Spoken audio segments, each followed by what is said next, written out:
Ouais. Well, welcome everyone to the episode 2 of the Unceded Identity Community Podcast. Hi, Wayne. Hey, Élise. How are you? I'm good.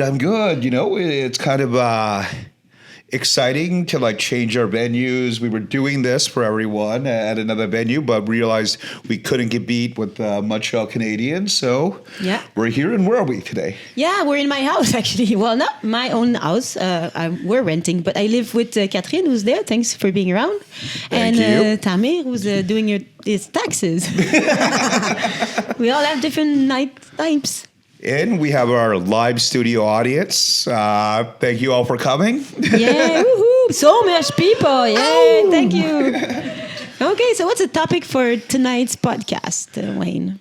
Tonight's topic is dating while BIPOC. Oh, okay. So do you want to talk about why we chose this as our topic? Yeah, well, that's a good question. I mean, I did do a master's regarding dating apps and racism and sexual racism. So obviously it's an interest for me in terms of academic interest, but also as a racialized person, I think it's interesting to collectivize the knowledges that we accumulate through our histories of dating. And also it's a good way for other people that are not BIPOC to understand what it means for BIPOC people to date. You know, not even just other people, right? Like ourselves. I feel this is one of the conversations that naturally comes up, I think, with a lot of my friends, BIPOC or otherwise, but never the focus. Like it always just comes up in the periphery. So I know when we were planning to do this podcast series, one of the first things we really thought was really funny, we have to do BIPOC while dating episode. So here we are. Here we are. And I would maybe start with not really fun facts, but fun facts about biracial unions, the history of it. I'm going to take my phone because I don't remember anything. So while I do that, can you talk about something? Well, I know one of the facts you're going to bring up. And, one of the things we talked about last podcast, and I think we'll talk about moving forward, was my own challenges with my identity, right? And when I did the DNA test to find out what my actual breakdown was. That you're actually fucking British, man? Dude, 1/4 British, 1/4 colonizer, which means somewhere in my bloodline, in my history, and we know who it is, right? It's my dad, didn't know who his dad was, but his mom was Indigenous, Ojibwe. His dad, very clearly now, is British. But this relationship would have happened in the 1950s. And what was happening in the 1950s? Well, it was, in Canada, there were no this is the weird word for me. So anti-miscegenation laws. It's laws that prohibit interracial marriage. So in Canada, there was no such things. But in the States, it was prohibited to marry with someone that's not from your race until 1967. So ça fait quand même pas longtemps. Here, there was no such things, but KKK were burning crosses. People were really against interracial marriage. If you were a pregnant woman and you were having a relationship or having a kid with a Chinese immigrant, you could be in prison. They were put in psychiatry houses. Anyways, so it's not a thing that has been acceptable for the white settlers culture, to say it like that. Well, if we really look at even just the Indigenous realities of Canada and the Indian Act, there's a lot of really racist aspects of it. And one of the biggest ones being this whole idea of you could lose your status once you became white enough. The process was called, I'm drawing a blank. But what the process meant is there were certain aspects that the Indian Act did its role, right? It was a role for Indigenous folks to lose their status, to incorporate us within the hegemony of the settler communities. And one of the aspects was if you were an Indigenous woman who married an Indigenous man, you would lose your status. Yeah, if you would marry a non-Indigenous man, right? Yes. If you were an Indigenous woman marrying a non-Indigenous man, you would lose your status. And alternatively, if you were an Indigenous man who married a non-Indigenous woman and had children, that whole family would gain status. So it is a mix of patriarchy and racism? Yes, in genocide of indigenous folks, right? Yep. And again, this is where my own personal history, like my grandmother who went to residential schools, if she had married the person who fathered my dad, there was a chance my dad would not have his status because of this. And this continued. I mean, the court case, I think, was overturned in, I can't remember the name of the bill. 89. 89, I believe. I was born, and I'm really young, you know? Well, I don't know. You're not that young. Yeah, I mean, I'm younger than you, at least. I'm very immature. Yeah. Anyways, thanks for that interesting insight. But yeah, for me, it's really showing how like patriarchy and racism can intertwine together. Because if you're a man and you marry an Asian woman, that's fine, no worries. But if you're an Asian woman that marries a white man, you're gonna have trouble because you're breeding out of your race, right? And the whole thing is that the idea is to maintain the purity of the white race. Because for the black people the black women that would marry or get raped by their owners, it was all right because the kids were getting whiter, so it was okay. But if you would bring your kids to get darker, then it's bad. Yeah, but even like within community, right? I think there's always been that conversation of, do we marry inside the community? Do we like even within communities? There's been that challenge, right? Like I know within the indigenous community, I mean the height of being cool was to have a non-indigenous partner, right? To have the white girlfriend, right? And that brought in a whole lot of power dynamics within community as well, right? And why? Why? Can you explain? Well, you know, for me personally, there was always this growing up, this shame of being indigenous. So the idea of making more indigenous folks, because of all that internalized colonialism, was really difficult. It was really something that I thought about a lot. And it is something that played into one of the reasons I have made a very clear choice not to have children, right? I mean, we wonder why, right? Imagine all these little Waynes running around. Damn. With their beards, you know, and no butts. What the fuck, man? Just epidemic of buttless little half Ojibways running around, you know. Earrings, you know.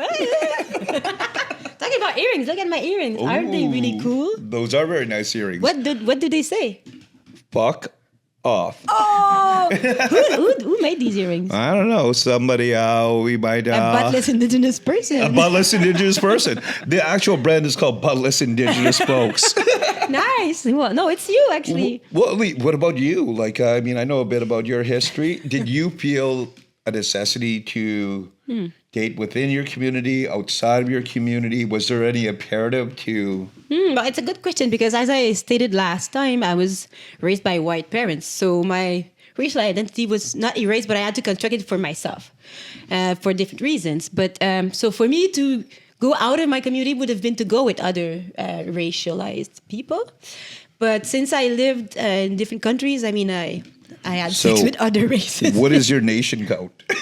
My God. We talked about this earlier in this count. idea of like, you know, that horrible term, like what's your body count, but like what's your nation count, right? Like how many people outside of your community have you dated or been interested in? It's a good question. But I mean, so I had the privilege to travel a lot in my life. So I lived in Argentina, in Ecuador, and in Burkina Faso, and in Spain. So during all these times, I was like dating people from these places. And sometimes they were white, sometimes they weren't. Sometimes they were from the country, sometimes they were from abroad. So yeah, I would go that way. What about your count? Well, you know, I'm not as well traveled, so I think I've traveled the world through like. You're gonna say that? You know, well, you know, actually, it's kind of funny because, you know, again, these conversations I've always had around dating while BIPOC, right? Around relationships while BIPOC, and I think my my settler friends, it doesn't usually come up, right? Yeah. But within my BIPOC friend groups that I'm really close with, really early on, there's a question like, oh, how many people have you dated outside of your community? Have you dated someone from here, from there? And like, you know, can you do every continent, you know, everything but Antarctica? That was so funny, yeah. But I mean, that like again, we were talking about the patriarchy, right? Like this idea of machismo-ness, and this idea of like, colonizing through relationships, Sexuality, or well, yeah. decolonizing through relationships. These are all things that absolutely exist. Yeah, definitely. And as I told you before, I've been doing a lot of like academic work on that. And one really interesting study, I didn't do it, but I studied it, was like white heterosexual women going to Caribbean countries. Normally they're older and since the machismo is so strong, they're like, oh, I'm not pretty anymore. So they go on the beach and they like get in love with like beach guys, which are actually, it's kind of sex work, but on the other side. So it's interesting to see how like borders and privilege is traveling with like the places you're in. So I know friends that are feminists, that are researchers, and they go to Cuba and then they have boyfriends that are like 25 years younger than them. And I mean, who am I to judge, right? But there's something there that there's a knot that's interesting to look at, because white women always say, no, I'm a victim of patriarchy. But then when they reproduce racism, they're like, no, I'm a victim. So these kind of spaces are moving on. It's really interesting. I mean, really what you're talking about is like this intersectionality, power and differences between communities. How is it played out, right? Like, again, personally, I've been in relationships where, I fully acknowledge and, know a lot of our audience does that we live in a patriarchy, right? There is absolute privilege to being a man in the society we live in. But then the question becomes, if I'm dating someone outside of the community, right, especially if I'm dating someone from the hegemonic community, right, if I'm dating someone from the settler community, where's that power imbalance? Because it does exist. Mm-hmm. And how do you acknowledge it? That's the thing, right? We know it's there, and then what do we do about it, right? Well, I was almost going to talk about the dangers of it, right? And I know for a lot of people of color and men who are people of color, right, it becomes, are we dating someone? Are they just exoticizing us?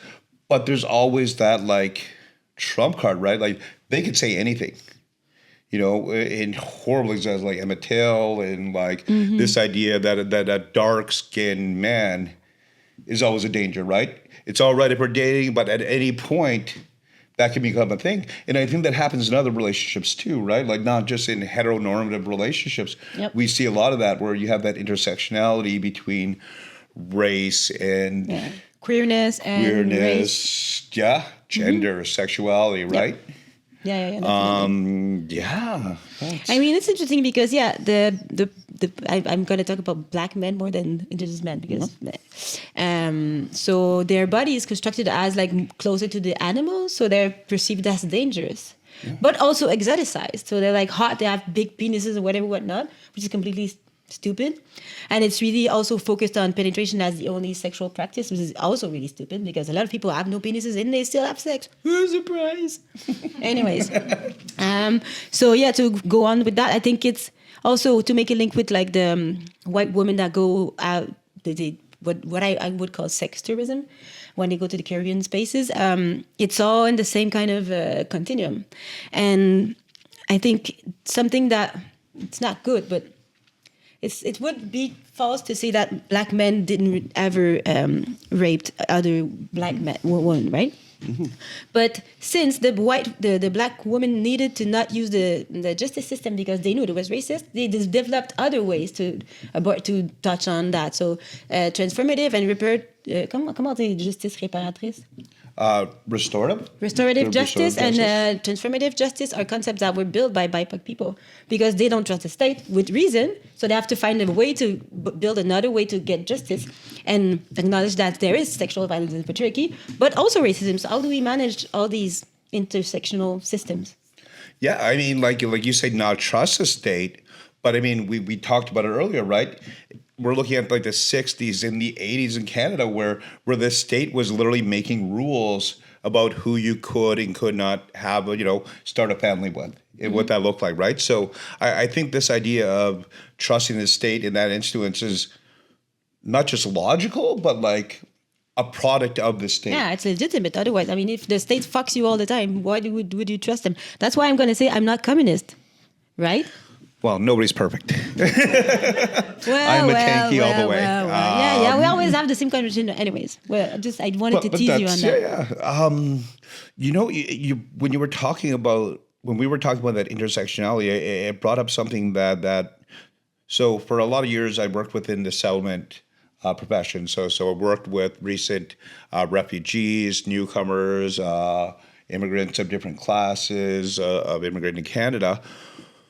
But one of the things I think we saw within a lot of the families that were happening that we had statistics for was this high rates of domestic violence, right? And, you know, one of the things that I read that I found not interesting, but a bit terrifying was this idea of a complete flipping of the gender roles, right? Like a lot of people come from a lot of societies that were patriarchal, right? Come to Canada as a newcomer, looking to better off themselves and their families. You know, that I think was a lot of newcomers' dreams coming to Canada, right? Oh yeah. And then whoops. Do they come here? And the fact is, even and the state promises them that it's going to be better. All your diploma is going to be accepted, and it's all this bullshit is the thing. in the end. But anyways, newcomers have such a hard time having their qualifications recognized in Canada. So where somebody might have obtained enough income in their home country to come to Canada from a patriarchal country where the man was the breadwinner, come to Canada, have all the barriers we put out there, not be able to find the work, because one of the workspaces we know that are available, especially for like newcomer women, for entry service level positions, right? Mm-hmm. And a lot of times that's what would sustain the family. Yep. So we had a situation where now people coming from their patriarchal countries to our very patriarchal country. Oh, yeah, talk about feminicide in Canada. And the power dynamic being completely flipped in what that, you know what, it definitely was in every family. And I think if we had more looked into the domestic violence levels, even like settlers communities would be there. Oh, come on, I mean, there's so much white guy beating and killing their wives, so there's nothing about race there. Sorry. Mm-hmm. But we agree on that anyways. So again, it comes down to these power dynamics, right? So how is it possible to have healthy relationships within and outside of BIPOC communities?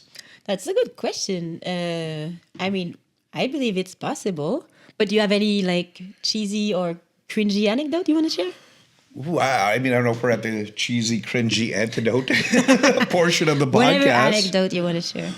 But I mean, I think in my mind, it is possible. I think it's something we all hope for. But I think if we don't have this boring part of the conversation about power dynamics, right? You can't have that healthy relationship without having that conversation, right? And it's often, I think, hard within intimate relationships, right? Yeah. Like at what point, it's hard. Like I think most of the people I know, ideally in a healthy relationship, are finding somebody else that has the same power dynamics as them, right? And it sort of feels like that's going to be, whether they're queer couples, heteronormative couples, you want to, in the best case, find somebody that you're on the same level, right? Or you're dating up, right? Like that's something that, right? Like it's... Yeah. But then how do you have that conversation? And I think that's where I've had a lot of difficulty. I'm sometimes too proud, right? And also growing up in the spaces I grew up in. I grew up in spaces that was actually dangerous to not be machismo, right? Like it was dangerous not to be part of the patriarchy, where we, homophobia was necessary, right? Because we were just very violent, poor spaces. And it's not good. Like, I'm not saying it's good, but now coming to other spaces, I find it really hard to be vulnerable, right? I'd find it really hard to have a partner and try to be like, oh, well, actually. This is stuff because of the history of my life, because of the history of colonialism, because of the history of, how could I have that conversation with somebody that I think I'm on the same level with without it coming off as me falling into that same inward kind of internalized colonialism, right? So it's so difficult to even have a conversation that I know is necessary. Were you able to have it at some point? We can also switch topic anytime. No. I can tell you I've left more relationships because I couldn't have that conversation than relationships where I could safely have that conversation. And I think upon exploring those conversations after they were over, a lot of it was like, especially again, dating non-BIPOC people, right? And with my friends being like, why didn't it work, Wayne? It seemed like it was so good. And a lot of times I'm like, well, the power dynamics just were not fair in the end of it. What about yourself? Oh, I mean, these are difficult conversations. Sometimes I remember having it in the past, but it's not easy because, again, it's the same thing as we were talking last time. Like, you have the burden of bringing it up because you're the racialized person, so you have to take on that responsibility of like, hey, there's racism. What do you think about that? How are you going to react if your family is racist? Because for me, a lot of experience with my partner was like, oh, we like you, but we're really racist. And I'm like, oh, thanks for the welcoming in the family, right? Because when you go out with someone, it's that people, the person, right? Or these persons. But then there's the entourage, the friends, the family, the the grandfather, the racist grandfathers that are going to look at you at your butt and say, oh, great butt, but you're black. And I've never had that. I don't think any grandparent has ever looked at my butt and said, nice butt. So I don't know if that's a universal. I wouldn't say it's universal, but I mean, as we know, you have no black ancestors, that's for sure. We have no doubt about that. But anyways, yeah. So when we date someone, we date a community too. So like, how do a partner react when you like say, hey, this was racist? Are you going to stand by me? Are you going to react? Are you going to react? Are you going to react too much? Are you going to ask for how I feel? Like, so it's quite complicated. And since we live in a racist society, as you said, I internalize racist stuff too. So it's kind of the construct myself, and then the friendship, and then the relationships I have, intimate relationship. Anyways, it's not easy, but we have to have this conversation. And I think this community podcast is interesting for that because it takes out the burden of like having it one-on-one. We can have it collectively. And people, if you have questions, please be welcome to ask them anytime, or comments or anything. Yeah. So bringing up being BIPOC or racialized in a relationship, is that a first date conversation for you? Oh or my is God. That this is the situationship, relationship, what's happening? I don't know really. No. I mean, the faster the better, because if the person doesn't get it fast, then maybe there's something that's not going to work, But that's my strategy. I think there's so many valid strategies. It's a work in progress, and we're learning all together, I guess.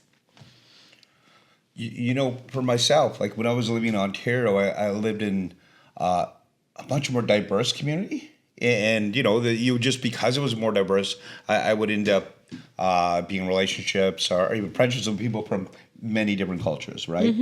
When I moved to Quebec, I feel like Quebec is just a monocultural kind of space. I mean, you really have to find the different communities where you can see many other people of color. And I think it's why we so quickly gravitated towards each other, because we're from a neighborhood that really, for a long time, was not diverse at all. And in that sort of space, I think when I moved here, I was on a path to be much more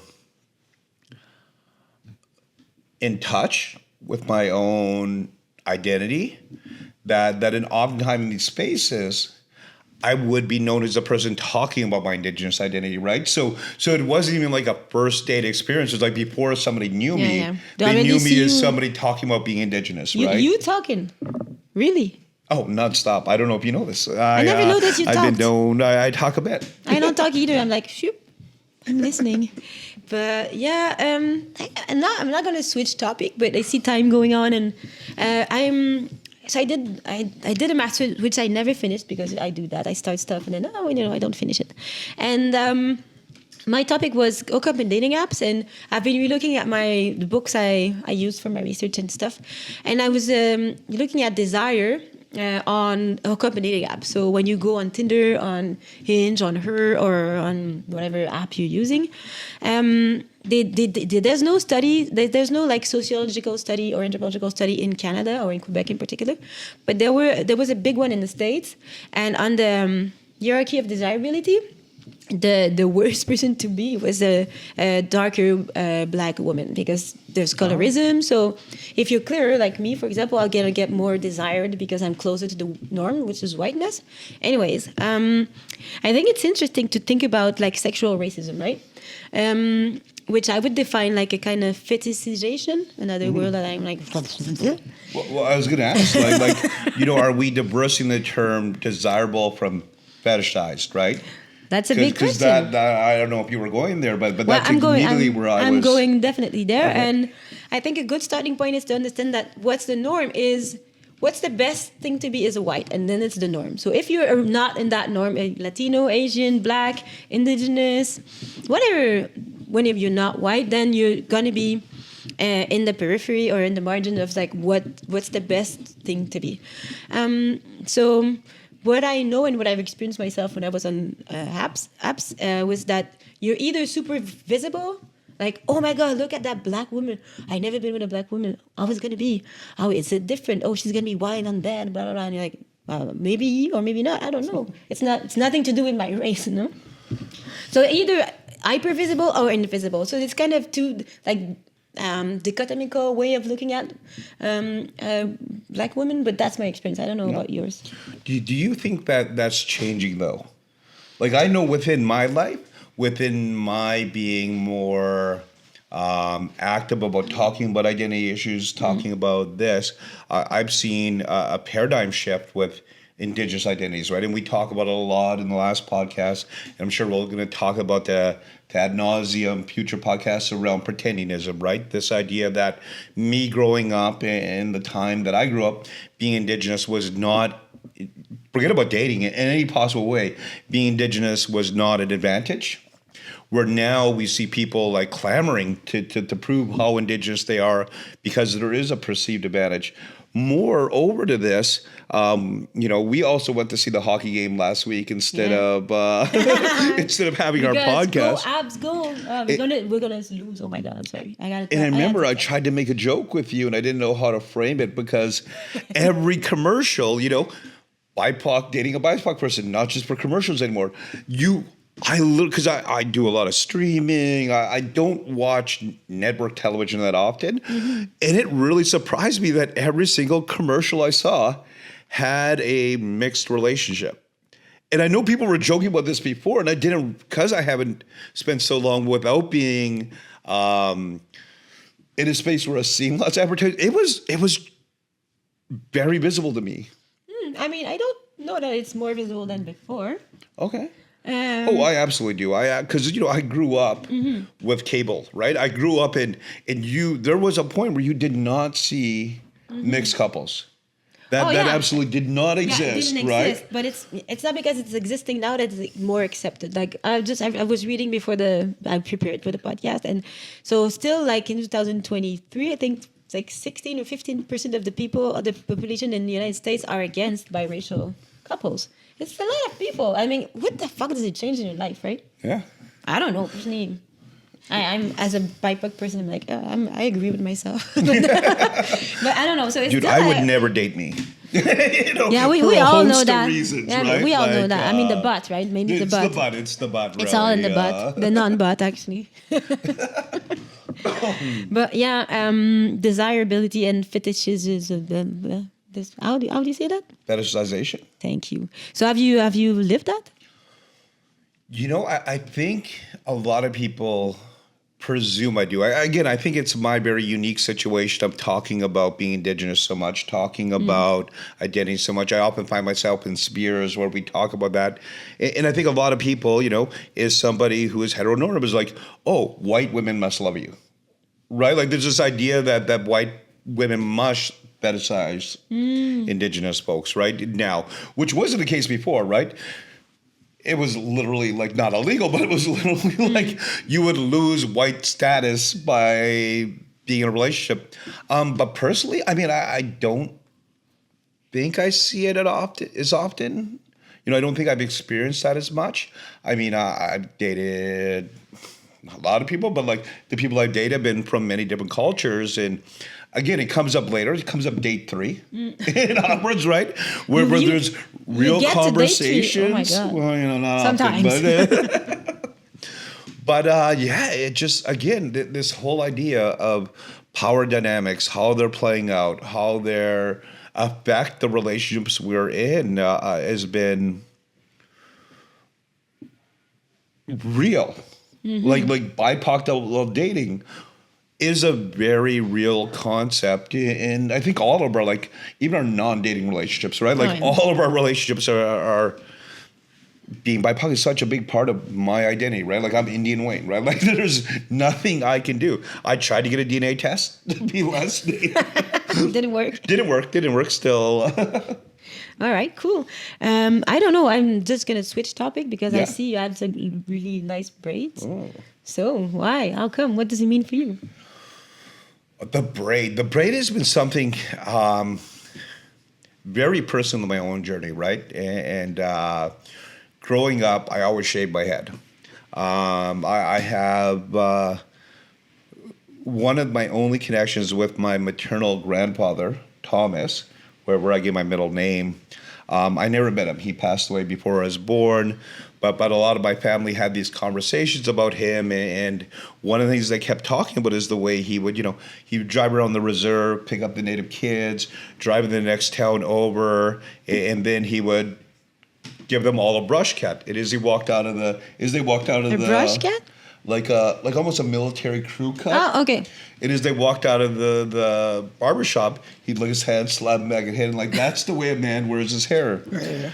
So growing up, I was really into the punk scene. I was really into the hip hop scene even earlier. So I always had very short hair, and I always thought this was my connection. And it was only when I was surrounded by a group of really amazing feminist women in my life, and I was telling that story, they didn't find it funny. They just kind of looked at me funny. I'm like, what do you mean? Like, that's amazing. Like, that's my connection with Thomas. And like, so your grandfather used to drive around the reserve, grabbing long-haired native boys, driving them to the next town, and getting their head shaved? That sounds very, like, internally colonizing. And then I remember my grandfather's experience, right? He was a very religious man, and not with an indigenous spirituality. He was a very Roman Catholic. And then it really made me think about my own relationship with my hair, right? Because I've always had a shaved head, I've always had a mohawk, I'm like, maybe to reclaim my identity is to reclaim that braid, which is so central to a lot of First Nation and Indigenous communities across North America. So I've been on this quest. Yeah, it's growing, right? My hair is the longest it's ever been, but I grew it from a mohawk, so it's growing out poppy. I mean, I can't know if you can tell how much hairspray, bobby pins, how much fighting.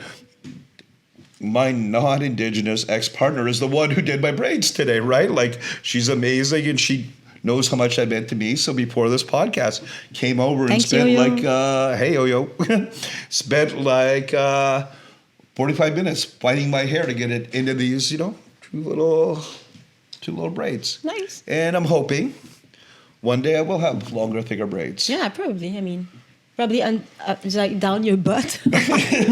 Or lack thereof. I am so funny. But maybe we can... well, maybe before we take a break. But I have something to say. Because it's interesting because I talked about my hair last time. You talked about your hair this time. And I'm wondering how many white folks think about their hair and the meaning of their hair all the time. And for me, it's like it goes with this kind of like objectification of BIPOC's bodies. We have to think about how we look, what does it mean, and because it was taken away from us. Because I know from a little of my Burkinabe's history that the braids that women would have like meanings. It was super complex and interesting, and I don't know about that. I wish I knew, right? But instead, the colonization has imposed a lot of like practices against like black women's hair. Curly is not good, not natural hair. Anyways, I will never judge anyone that does what they want with their hair. That's not my point, but. There is something about the hair here that we share, which is funny. I don't know if it's fully true, but something that kind of is true, that even before it became cool to be Native, there was one community that I think had more acceptance of Indigenous folks in a horrible way, and that were like hippies. Right, like this horrible experience, and the worst part was white folks with dreads. Right, so have I dated a white folk with dreads? I bet you did. But I've actually been in situations relatively recently where I was talking with someone who was, and she had dreads and she was white, and I'm like, no, I can't do it. It was just a line too far, and I'm like, I can't have this. So much. I also have one of my really close friends that we've been in this huge fight for months now because he used to be a white boy with dreads. Hey, Frank, and we had a long conversation that got very, very, blown out of proportion, right? Oh, I was there. I was like, were there. The guy was like, I have the right to put dreads on. No. I'm like.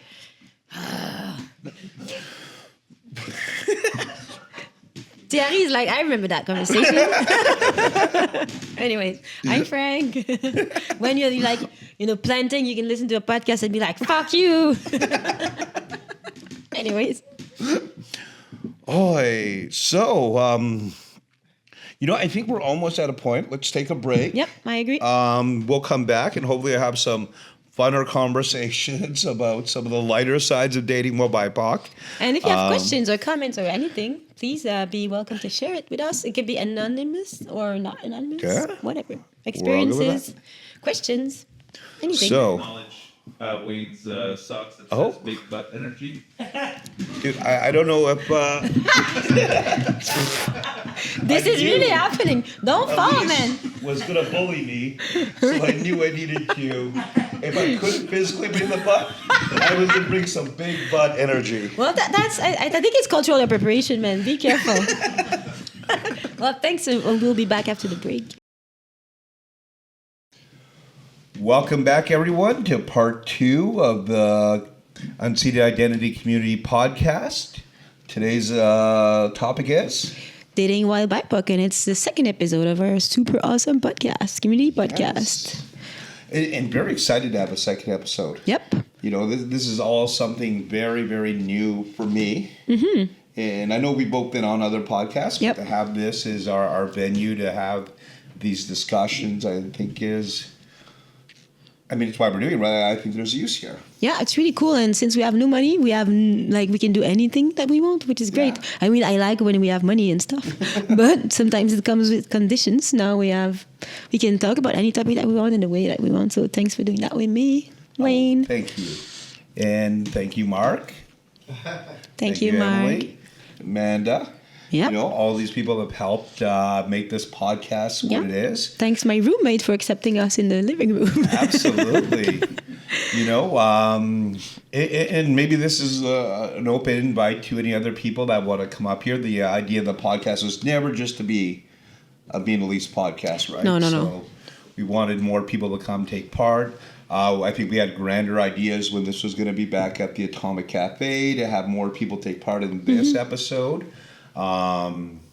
But yeah, I'm glad we got to where we are. So let's jump back on topic. Yeah, we had a question/topic interest from the audience, the 10,000 people in the living room right now. The sold out. So someone was asking about maybe the relationships between queer communities and racism and dating and all that. So I might start with talking about Marsha P. Johnson, which probably you know, which if you don't, well, I invite you to know more about her. But she's a Black trans woman that was one of the important person that played a key role in the Stonewall uprisings. And I was organizing demos when I was in Argentina, when I was in Spain too, with the queer community. And I remember I was like, oh, how come there's no Black people? And I'm like, because the history was like erased. Even if a lot of like BIPOC people organized and fought against like homophobia, biphobia, lesbophobia, all the shit system that comes with heteronormativity, they were erased from the history. That's also one of the characteristics of racism. It's like, it gets everywhere. On dit en français, ça ruisselle. So I thought it was interesting to talk about that. And I haven't been engaged a lot in the Montreal LGBTQ community, but I've seen circulating recently a letter from a lot of BIPOC artists that were like criticizing Fierté Montréal about the fact that they were not paying the artists properly, they were not giving them enough planification. So it's an ongoing issue. It's not because you're questioning gender or sexuality that you're definitely going to have questions about race. So again, we look at intersectionality, right? So patriarchy, heteronormativity, and racism, they all go together. That's why if we think about that, we have to think about them all together. It's like, oh, I'm against patriarchy, but I'm for capitalism. We're in deep shit, right? So we have to look at like class, race, heteronormativity, and all these oppression systems together. What do you think about that, Wayne? I mean, I think it goes back to a lot of what we've already talked about, right? Like this idea of intersectionality, about how we have our relationships, with each other is, friends, lovers, cousins, sometimes all those put together in some communities, right? Like there's always this idea of the power dynamics. And I think this is more and more becoming like the root theme of the Unceded Identity podcast, right? Exploring power dynamics, exploring intersectionality, what that looks like. I know from a lot of my friends who have taken part in Pride Montreal that they were part of the groups that were having serious critiques. To be transparent, several years I was hired by Pride to do some of their Indigenous awareness training. We were asked to lead Pride a few years in a row. So the first float was usually the Indigenous float. But it is a hetero man, right? Like it also becomes very apparent in those spaces that the vast majority are white gay men. Right? Like it's not... And they're not poor white gay men, right? This is the other thing, right? Like the corporate sponsorship. Mm-hmm. You talked about Stonewall, which was really like... It was a riot. It wasn't like, let's party together. It was a militant sort of response to our homophobic world, right? Our heteronormative world, right? Like all power to those folks that took part in that. But there was a lot of erasure.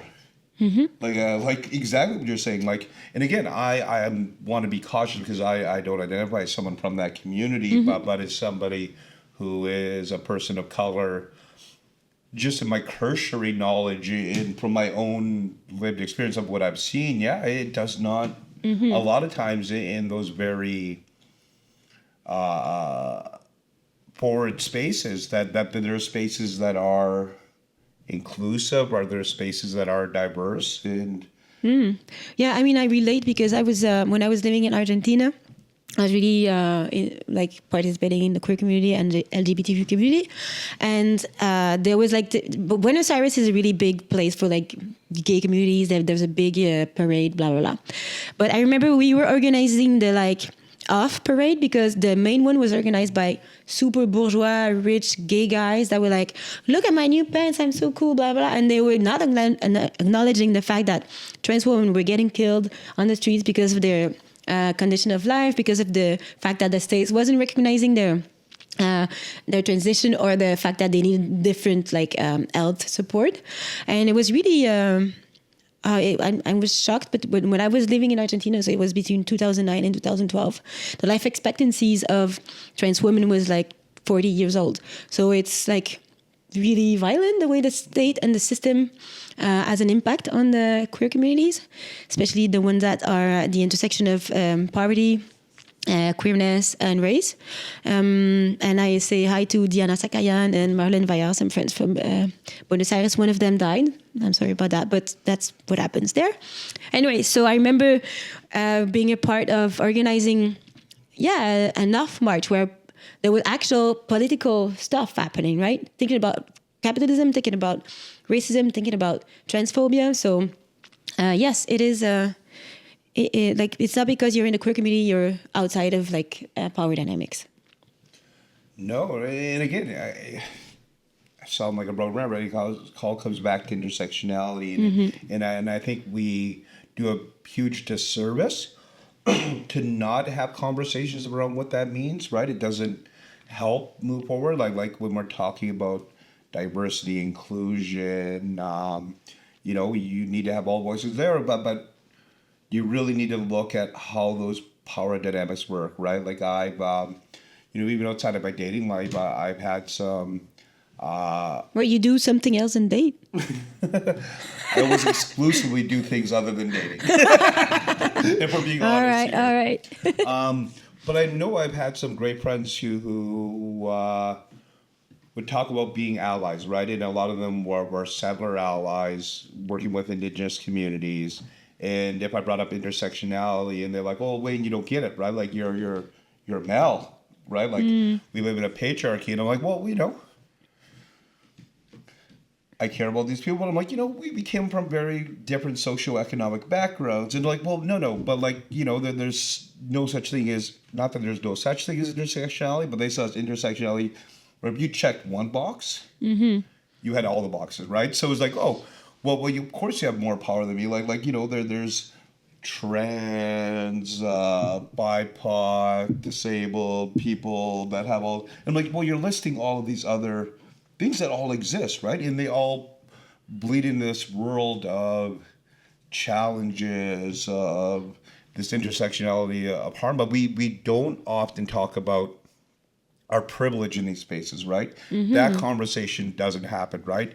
And I think the only way to move forward is to have that, right? So instead of me going to a relationship being like, oh, I'm just indigenous, or I came from a very low socioeconomic situation, or I'm a survivor of the residential schools, reservation systems, the genocide of indigenous folks, I think the only way it's healthy for me to move forward is also to look like, oh, well, I'm a man and I'm a big man, right? I take up space, I have all of these privileges, and to have that conversation from, instead of being like a race to the bottom, it's understanding where we are, where we have that privilege, right? And how we move around. I think the example of the white woman that goes to the Caribbean, and that's not thinking about the fact that she has a privilege first to travel, then second, to be white in a racialized world where colonization is really, you see it between like the same family, people can have like different colors, and there will be discrimination for the darker in the same family. I've been living in Dominican Republic and I've been to Cuba.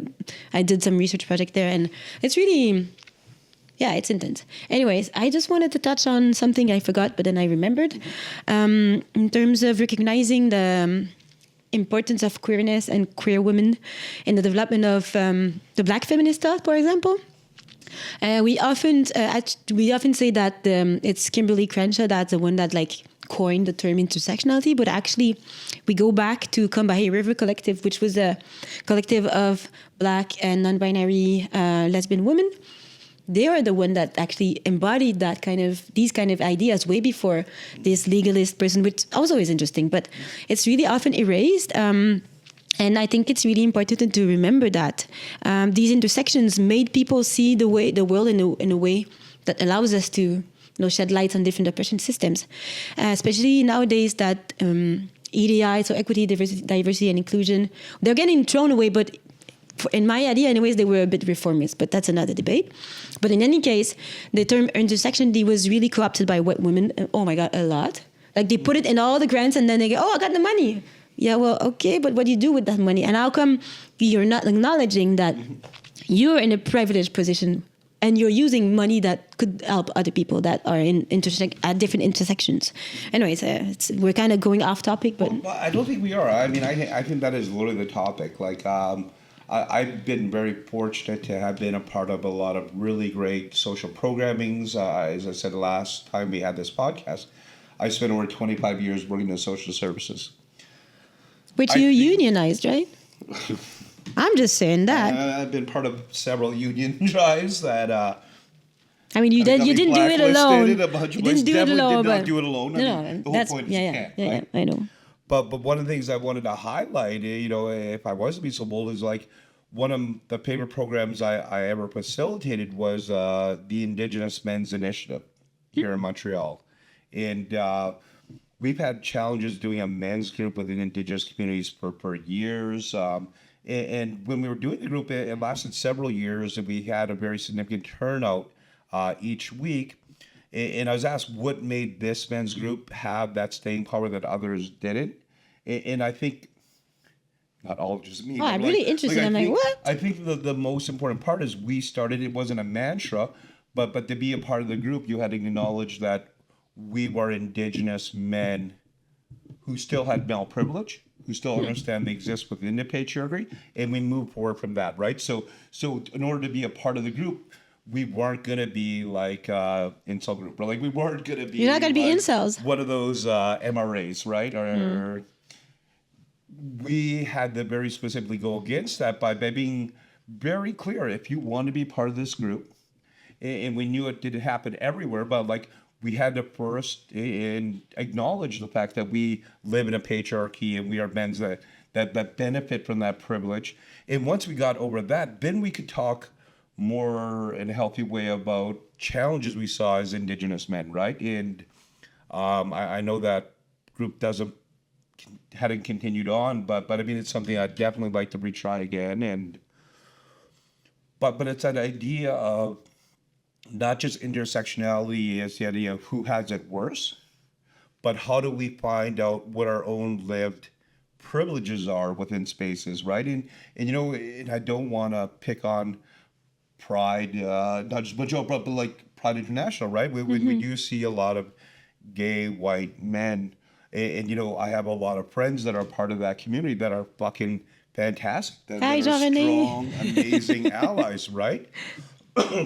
But I think if they had that conversation about the privilege within the communities, and if it started the conversation where they acknowledge what privileges they had, you would have a much stronger Pride community, right? It would be a lot better to explore where that intersectionality was, not just in like, I have it worse than you have it, and like, oh, these are my privileges, and then you would acknowledge that, like, oh, there's members of our community that maybe we can use our privilege within the community while still understanding we live in a very homophobic patriarch community, but how do we uplift other people in the community? And I think maybe that's too idealistic, but like I would think that would be in all community spaces, right?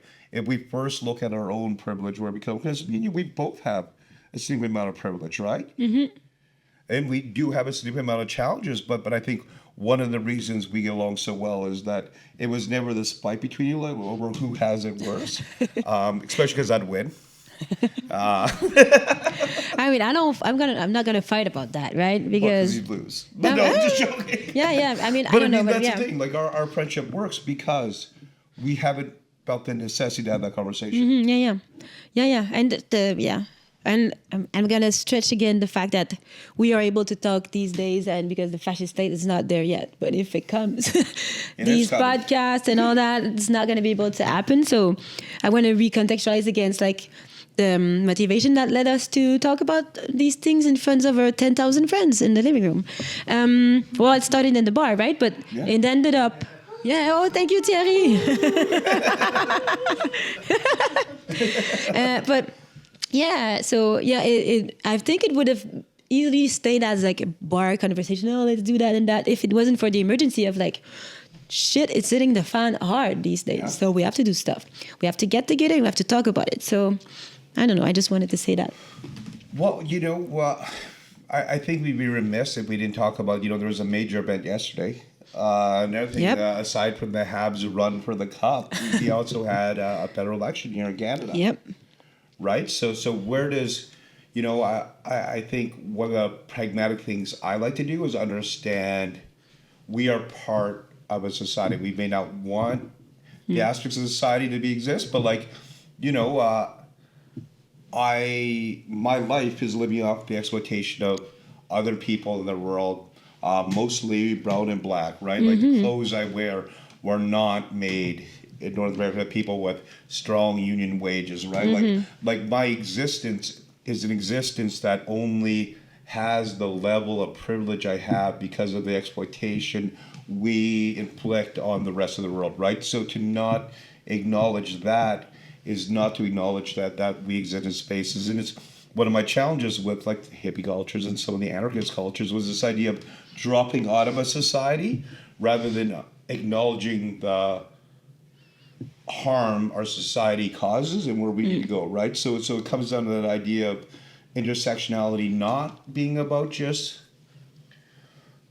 who has it worse, but the intersectionality being like, oh, this is where my privilege exists. And I know I'm going way off topic here, but like it did remind me of like Canada is a nation building project, and like one of the things I grew up with was this messaging that we were not the States. Oh, wait, multiculturalism, blah blah blah. The States was a hegemonic sort of melting pot where everyone became white and American, right? Where Canada was supposed to be a mosaic, right? Where we celebrate all our different communities, cultures, and we're seeing less and less of that, if it ever existed in the first place. Yep.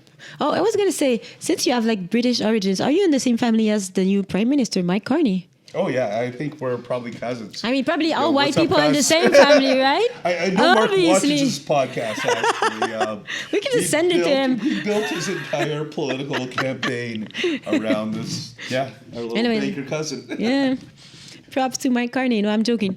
But yeah, you touched on, talked about anarchism. I don't know. Do you want to go on for a long time? Or because I would maybe Before we jump in there, because I know we wanted to talk about the next podcast, and I think that's a great segue to that. But again, another every time someone antidote. sorry, I'm gonna every time someone says segue, I only think about the segue. You know the I so don't think you poop on a segue. no, I don't know. It's a thing. I don't know. What does it mean in English? Segue. Segue is going from one thing to another. So I mean, why they called it a segue was you could drive from one space to another. But segue, I think the way we're using it. Why is this becoming? I don't know. Thanks. Anyways, let's I have one language and I barely functional. No, in that. but anyways, a segue is a way to get from point A to point B. Thank you. That space between.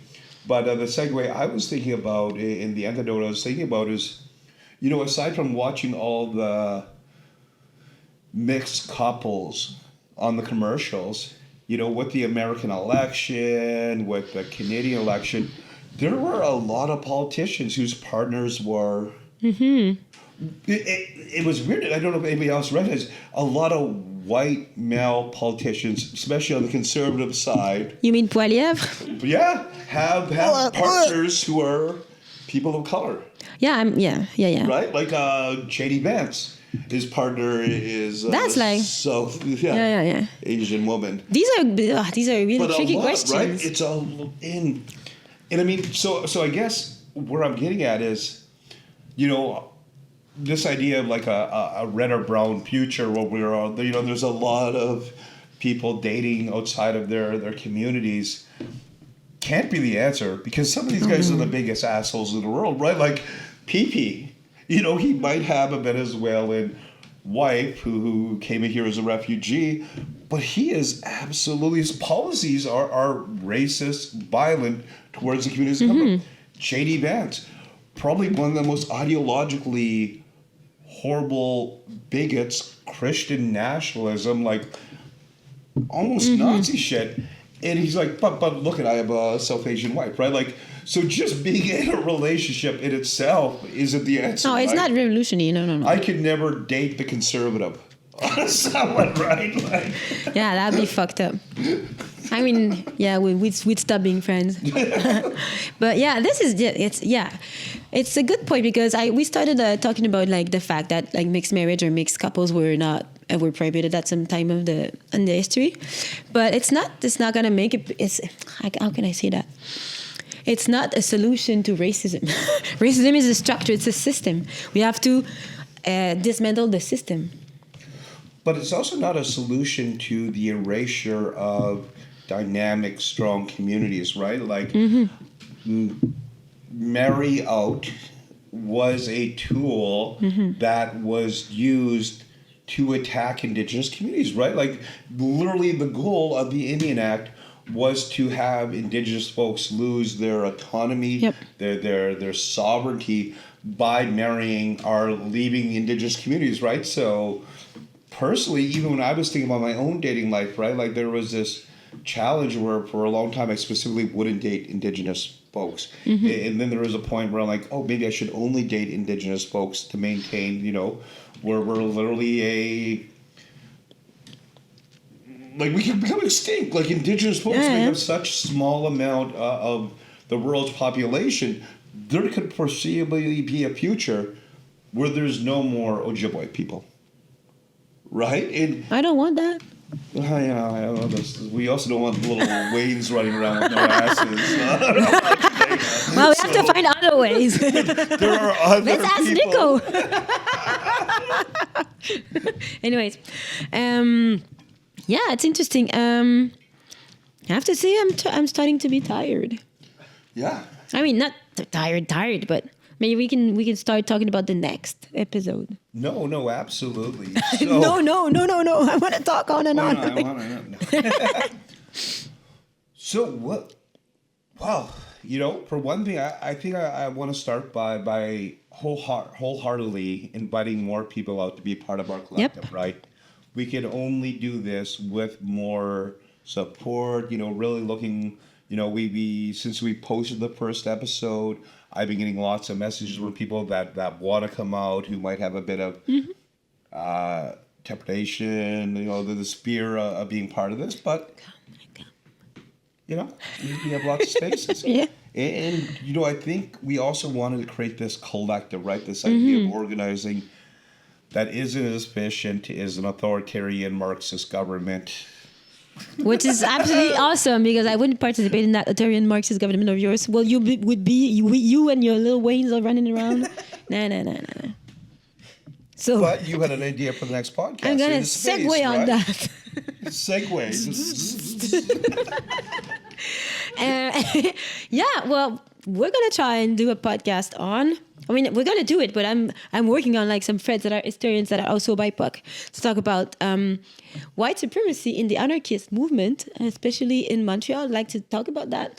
There will be the anarchist, the Salon des Anarchistes in the end of May. There's also a week called Constellation, and I know these questions of racism have been not running around, but they have been always around with the anarchist movement in Montreal. I have been part of this movement sometimes, then I left and then I came back anyways. So I think it would be interesting to talk about that because there is definitely interesting thing to think about. Sorry, blah, blah, blah. And I think anarchism has the potentiality of not being only a white supremacist movement. Oh, I just defined it. Anyways. So we're going to try and talk about that next time. Dude, I think that's going to be a very interesting conversation. One I look forward to being a part of. Yep. Yeah, so I think that does it for today. Yep. Thank you everyone for watching. I would encourage everyone to share with their friends this podcast. It's that cheesy thing, the like, subscribe, comment. These actually really do help. It helps with the algorithm. It helps our content to be shared with other people. And as much as we hate these horrible capitalist platforms, I mean, it is a way to have these conversations. Yeah, last time I think we had 160 views on YouTube. I was like, oh my God, for Hochelaga, it's being viral, right? So for a community podcast anchored in a neighborhood. Of all the viruses going around Hochelaga. Whatever. What are you talking about? Anyways, yeah. So thanks for listening, and share it and talk to us. Come with us. Let's have some conversations. Always feel free to message us on the social medias.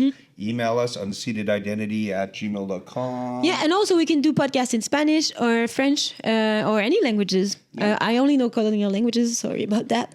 But I'd be happy to facilitate conversation in the two languages. Or if you want to do one in Arabic with people that speak Arabic, it's fucking awesome. Yeah. Cool. Well, thanks for everyone. All right. Che Miigwech, everyone. Until next time. Cheers. We're out. Wow, okay. Merci.